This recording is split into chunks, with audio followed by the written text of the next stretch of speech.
Hello and welcome back. I'm Tyler Edlin, and this is another episode of Brush Sauce Theater. This week, I'll be talking about the importance of self-imposed art stress tests, 5 things that you can benefit from doing them, and what I learned personally from the last one I did.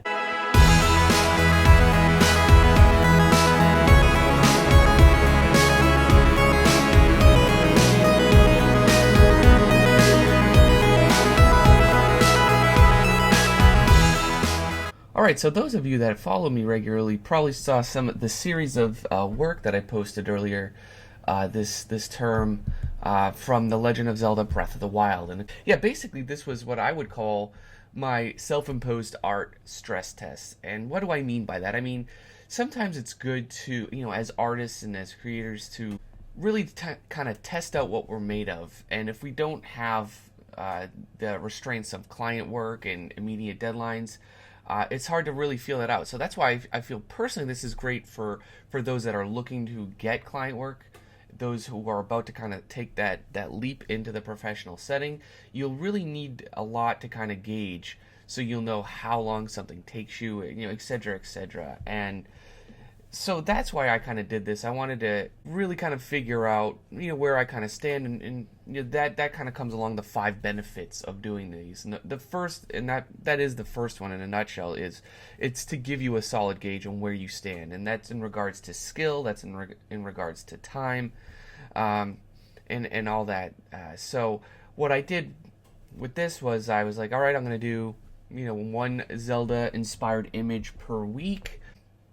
And it was all for fun, and that was the kind of key point of it. I was inspired by the original kind of trailer. I think the trailer they gave with the Switch announcement. I watched that and I was like, damn, it fired up my juices. So I wanted to go and express that, and so I did a quick kind of series of work, and it was a lot of fun. But it also gave where am I at 6 hours into an illustration? How long is it going to take me to finish an illustration? And where am I at 9 to 10 hours in any given one? And when you're doing things week after week, or project after project, it really gives you a solid sense of where you are in regards to that. And so that's that first thing. Where do you kind of sit in terms of like, I have to put all this pressure on myself so I can crank something out. And that mainly in regards to, what kind of quality can I achieve when I push something out like this? And then, of course, when you know what quality you're at, where or how long it takes you to get there, that, by extension will tell you how much can you charge for something similar. And the other benefit, the second thing is technique. It gives you a great opportunity as an artist to practice your technique. And with that technique, basically, you could figure out what's working and what's not working in your workflow. Do you have to adapt new techniques? Do you have to get rid of old ones? Things that are either slowing you down, hindering your progress, or just kind of you find yourself painting in circles. So this really kind of helped me focus in a good strategy in terms of getting an image done as quickly as possible. And so a lot of these, I'd say at least half of them, about half of them, I wanted to incorporate a 3D kind of workflow. So I tried, half of it I would use Cinema 4D, build out a base render, and then kind of jump into color. So I have practice in regards to that. The other was, all right, I'm just going to start from scratch, either a really rough drawing, something that looks like this, or something a little more refined like this, where I kind of just figure out the basic premise of the image and go from there. I've never been one to kind of go crazy with my original drawings and line arts. I like to solve a lot of my problems with the painting when possible. So along the way, yes, I did a lot of troubleshooting on the 3D side in regards to this technique and in a process, and I did learn some in regards to, I can light and get away with something this simple, or I need to render something up to this type of resolution, and I learned a little bit of Cinema 4D intricacies that I wasn't aware of before, and I learned, what I can model this out really quickly, but if I try to model this out, it will take me more time than it would to just draw it. So I kind of found a lot of little things regarding my own kind of personal development that can help me doing some illustrations similarly down the road. And that leads to the third thing now. It builds consistency. And ultimately, that's what I have when I want to look at, a series of work like this is, are they consistent in tone and quality? there are aesthetics that kind of carry through, and that's a real important part. And something I look at from a lot of the students that I mentor is they'll show me 5 to 10 pieces of work, and it looks like half of them were done by 2 to 3 different artists. So building that consistency is an important step in terms of getting professional work.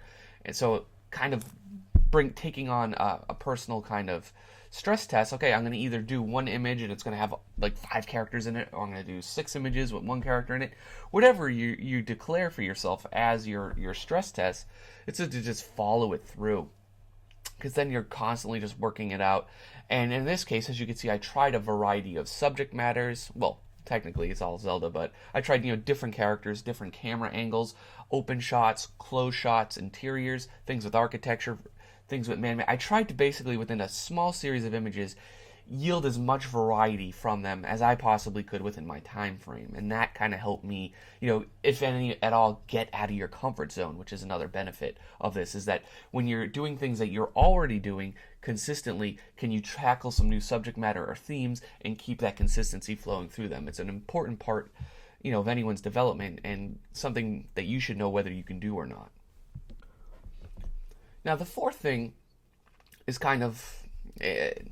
it's definitely optional in regards to something like this, but it's that accountability. When I did something like this, and I basically publicly declared it online after the first one, hey, look, here's my Zelda piece. I'm going to give you a new one of these every Friday until the game comes out. That really helped me be accountable for getting these out, because I feel like now there's like some expectations, and it really kind of, there was times where I didn't want to do one, or I was feeling off about it, or I was just too busy from work, and I was like, but yeah, I sucked it up. I stayed up a little later, a few more days during the week, and I was able to kind of push and work through these.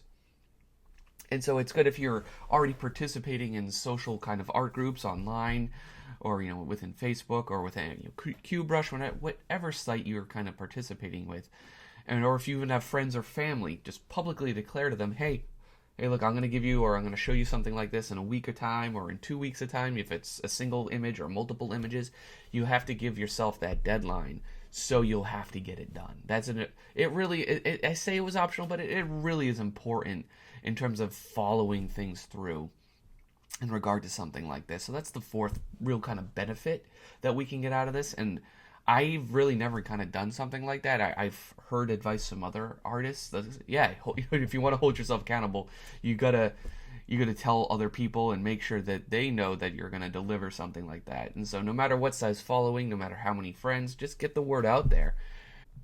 And lastly, I think that the fifth kind of major benefit from doing something like this is that it built a body of work in them. But this helped me out in a sense that, okay, now if I want to do my own illustrations, I'll do them exactly the same way I did this, and I can retain that style and that flow and that consistency. But that's why I think it's actually really good to help build style and consistency, almost doing a fan art take on something. I wasn't just simply regurgitating the art that I saw or anything from the trailers. Like, I wanted to paint them how I enjoy painting an illustration. I was like, okay, I'm not going to push for hyperrealism, which I know I can do, but it stresses me out. So I just want to paint the way I want, and hopefully something nice will come through it. And it really helped me kind of, find that essence of that. And I enjoyed it. And I wasn't, even though I was adding stress to myself, I wasn't kind of going to that full-on stress zone where it was just like, oh, too much, too little. It's like, yeah, I can do super cartoony, or I can do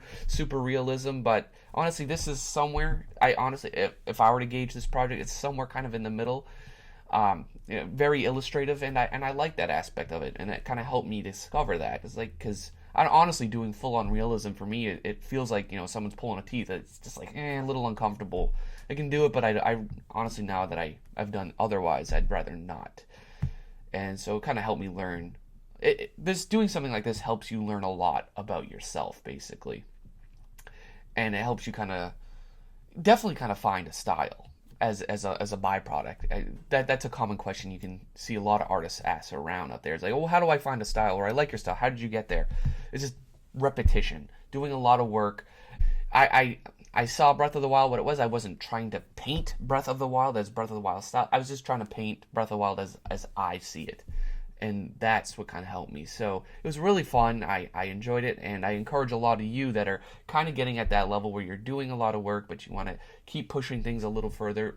Do a stress test. Maybe it's a big long piece, a big epic thing that you're not comfortable with. All right, I'm going to do this epic battle. It's going to have 15 characters. Maybe it's going to be a sequential piece of art where I tell a story through 5 different pieces, or maybe it's just a single little series like this. There's a lot of ways to approach this, and I encourage many of you to try it. Well, everyone, that's about wrapping it up for this week. I still want to know what you think. Is this something that you've been maybe intimidated into trying it? Maybe you think it's good for you or not good for you? Are you playing Breath of the Wild, and are you enjoying it as much as I am? I can confidently say now it's my favorite Zelda game, far above the other ones, and I like the other ones, but this is definitely my favorite, and I want to I'm going to enjoy painting it in the future at some point again. And let me know if you have any suggested topics you'd like me to cover here on the show. So yeah, take care and subscribe if you enjoyed it. Thank you for watching my video. If you found it helpful, please leave me a like. If you want to help me out, please share it with your friends. I'm also on Facebook, where I have a subscribe button where you can get newsletters and discount info. I'm also on Twitter, where I update and post images almost regularly. If you want a chance to mingle and meet other like-minded individuals such as yourself, join the Brushtosh community, free and open to anyone, of course through the Google+. And finally, if you'd like to inquire about my mentorship program, head over to tyleredlinart.com, click on the mentorship tab, scroll through, read over some of the guidelines, and feel free to check out several of my testimonial videos on my YouTube channel itself.